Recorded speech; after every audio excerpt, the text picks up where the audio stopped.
story from something you forgot along the way.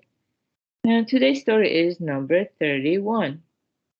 Count to 10 when angry, or you may find yourself weeping alone. A zoo hippopotamus became pregnant. Her keepers waited eagerly for the birth, but when the time came, to their great disappointment, the baby hippo was stillborn.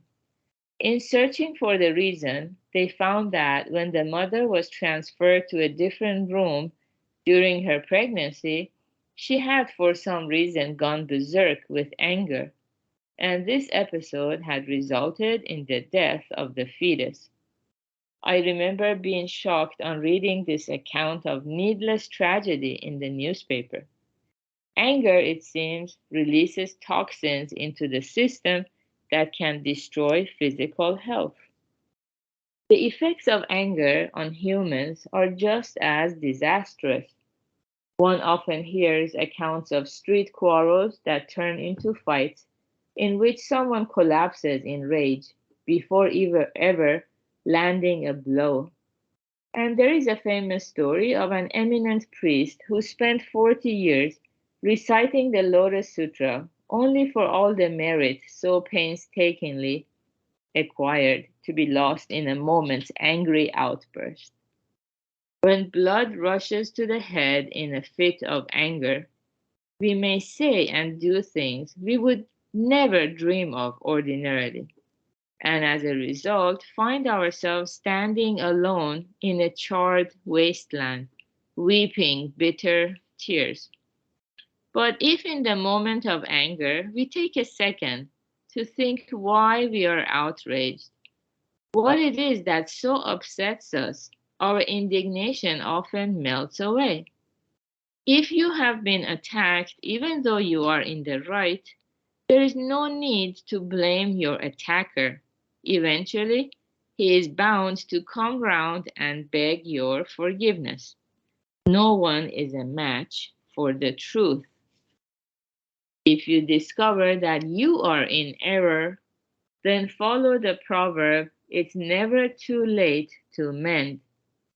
Take swift steps to correct the matter and improve yourself. To defend yourself furiously, even though you are wrong, is the height of folly. The aftermath of anger is dreary emptiness.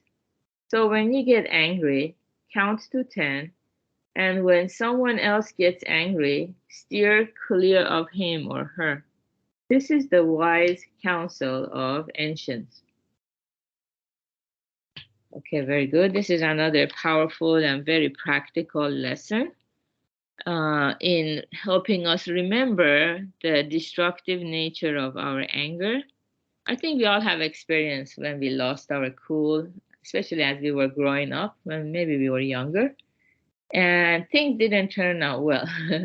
We said things or did things that later we regretted, and we had to live with that negative feelings of anger, frustration, and confusion that what did just happen and where did all this negative energy come from. I didn't know I had that within me, all that confusion. And then we have to weep alone in a charred wasteland because people move away from an angry person. That's only natural. And it's a healthy thing to do for them.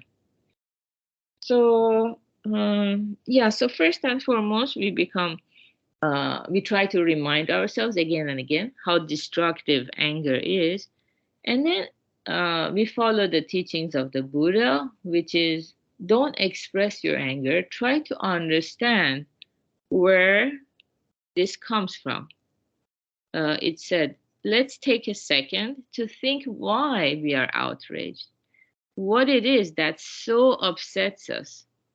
If we find the cause, then we are empowering ourselves to eliminate those bad causes so we don't get the bad effect of feeling powerless or furious. So that's actually, in this way, we will be going forward on our spiritual journey to strengthen the mind and become ready to experience true happiness. So Buddha teaches that actually opposite of anger is patience. And patience is one of our daily practices or paramitas. That's all you have to do. Just don't express the anger. Take a deep breath, go for a walk, and start scrubbing the floors if you're at home. Do something good and positive to counteract the anger so that we can do analytical meditation. Analyze what it is that so upsets me and find that cause.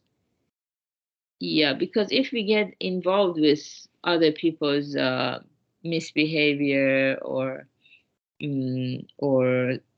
lack of kindness, we go down to their level.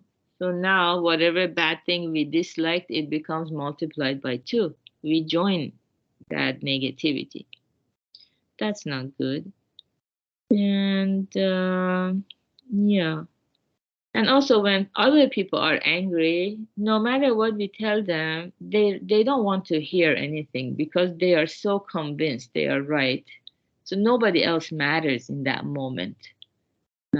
Yeah, so it's better to keep distance and wish happiness upon them in our mind.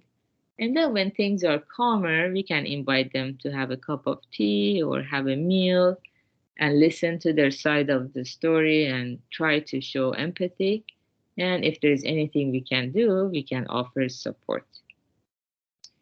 Okay, good job everyone for practicing this meditation or mindfulness together to understand what's going on in our mind and transform the darkness into brightness. Today's Wednesday, so we're going to have Karma Lab, 5 p.m. Pacific time. And have a wonderful day. Bye. Thank you, Peter. Oh, you're welcome, guys.